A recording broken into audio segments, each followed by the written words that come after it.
दोस्तों, भारतीय उपमहाद्वीप में एक सूफी सज्जन हजरत ख्वाजा मोइनुद्दीन चिश्ती का बड़ा वर्चस्व रहा है। हजरत ख्वाजा मोइनुद्दीन चिश्ती का दरगाह राजस्थान का अजमेर डिस्ट्रिक्ट में पड़ता है। दोस्तों, ख्वाजा मोइनुद्दीन चिश्ती का जन्म 1143 ईस्वी में सिस्तान में हुआ था। सिस्तान जो वर्तमान में दक्षिण पूर्व ईरान और अफगानिस्तान के सीमावर्ती क्षेत्र है। सिस्तान एक बड़े पैमाने पर गर्म रेगिस्तान क्षेत्र था। ख्वाजा मोइनुद्दीन चिश्ती का बचपना बहुत ही संघर्ष पूर्वक और सूफी विचारधारा से अवगत रहा। मोहम्मद गौरी के 1192 में बैटल ऑफ तराइन जीतने के बाद ख्वाजा मोइनुद्दीन चिश्ती भारत आए।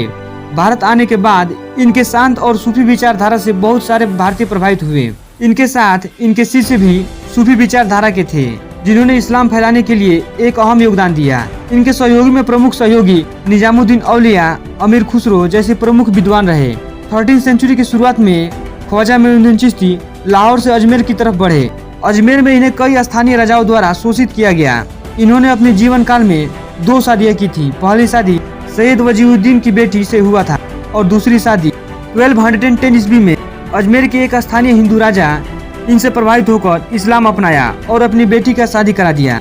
अजमेर में बसने के बाद इन्होंने कई सारे अच्छे धार्मिक उपदेश दिए, जिनसे प्रभावित होकर इनके शिष्य बने कुतुबुद्दीन बख्तियार काकी, बाबा फरीदगंज, साबिर करियरी, नसीरुद्दीन चिराग इत्यादि।